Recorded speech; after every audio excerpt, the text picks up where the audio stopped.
Here in the mountains, really, a lot of our favorite fruit trees are perfectly hardy, cold hardy. And the reason you don't see a lot of fruit trees here is because of our late spring frosts. They'll often try to bloom too early and get knocked by a April freeze. The tree is hardy and they will grow here fine. The most successful are by far the apple trees, and they make a good crop almost every year. And quite a few people are successful with pears and plums. Peaches I generally don't recommend. They're just so early to bloom. They just almost always get knocked out.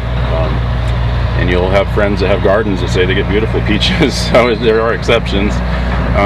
And certainly it's important to consider your microclimates when siting fruit trees. Some places are way up on top of a mountain where get some really bitter cold winds.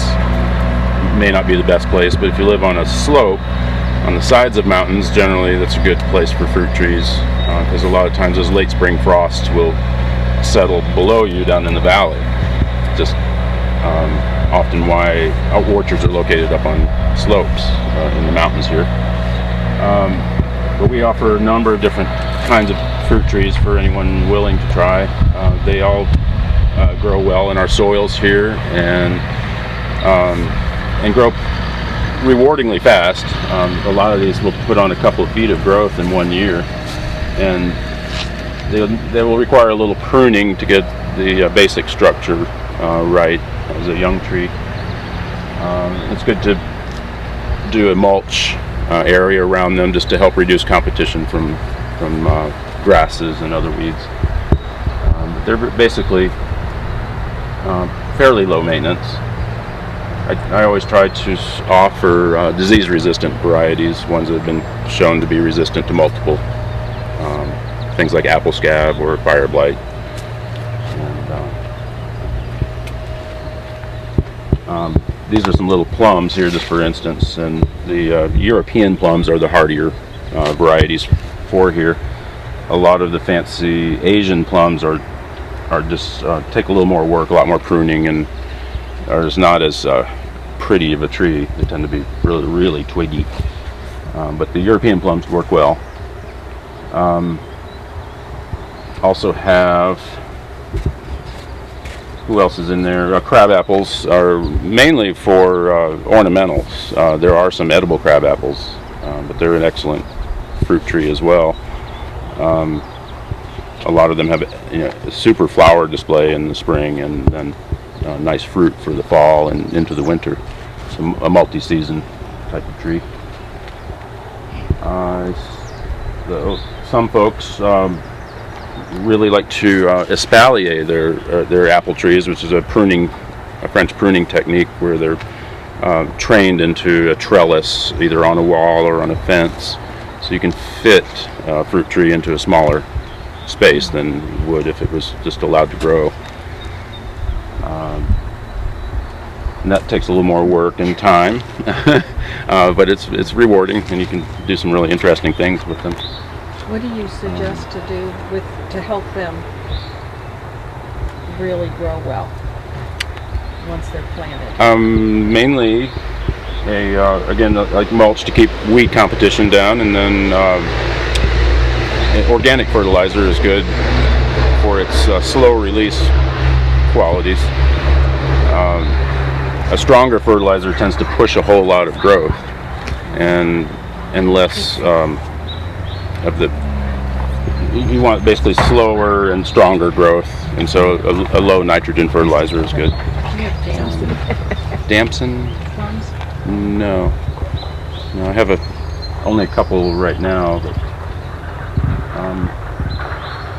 we've tried Asian pears is an interesting one that wasn't sure would work here, but we trial a lot of things here in the nursery, and we've had some customers come back for them saying they've been very successful and very fruitful. They're that very crispy, looks almost like an apple, but it's a very rounded, very crispy pear. And What I don't have here right now, I just realized this morning I was completely out of brambles. But in this area, in the mountains here, the blackberries and raspberries are very successful for the home gardener. Raspberries in particular are nice because there's a variety called Heritage, which is a twice bearing variety. It'll bloom in May and June and have fruit in July, and then it'll bloom in August and have fruit in September, October. So it's nice to get 2 seasons out of the same shrub. They like full sun and mulch with just leaves that are raked out of the yard. They love the leaf mold for mulch. And they do take regular pruning or annual pruning to remove the primicanes, and it's not a big pruning job. It just have to prune out the dead or the previously fruited wood. You can cut those out and it makes way for the new canes. The blackberries in general are much bigger growing, and usually for a home gardener they need some sort of a trellis to be trained up on. But there are some great ones out there with huge berries and nearly thornless. So if you have a sunny place and want to try some of those, some of the blackberries are very good. Yeah, do you think when they get bigger, do they lose their flavor? Have you noticed? I think so. I think the wild blackberries and some of the smaller ones are by far the most flavorful. The really big ones, though, I would like to have a taste test.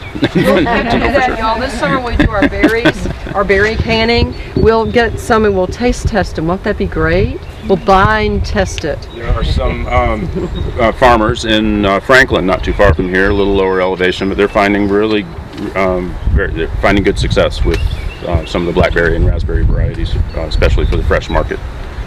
Well, y'all, we've been so fortunate to have Jeff, and this is as busy as possible weekend. So thank you for entertaining us. Oh, you're welcome. We want to know about pawpaws. Pawpaws. Anything about pawpaws? Pawpaws tell us. they are wonderful fruit, just absolutely delicious fruit. And I think the one reason they're not terribly popular in stores is because when they're ripe, they actually look bruised.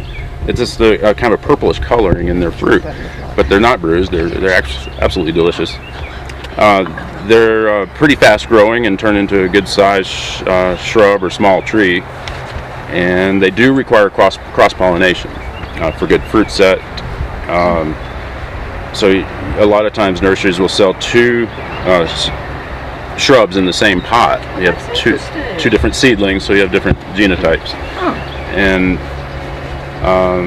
they'll grow pretty rapidly, and they bloom early, about April, with little purple flowers, not real showy, kind of a dark purple flower, but interesting. And they're actually pollinated by flies, so not a great attribute there, but flies are an important pollinator. And they say to increase pollination to hang some meat in the tree to attract flies. Well, would those flowers hold up in our freezing here? Would they still... Occasionally I have had them, the flowers knocked by a late freeze, but usually we have plenty. And they are one that have a real succession of bloom over several weeks. So you might lose some early and then still have quite a few later. And they're not really native right here in the mountains, but just off the mountain and floodplains, river floodplains, and throughout a whole lot of the east they're native. But a wonderful fruit, definitely worth growing, and beautiful yellow fall color. Good. Well, folks, I'm going to have definitely allspice, elderberry, a pawpaw, blueberries, viburnum, the aronia, fruit trees in our garden. Wow. I think we covered about all of them that we've talked about today. And isn't that a nice thing to add to your ornamental and edible landscape? So thank you very much, Jeff.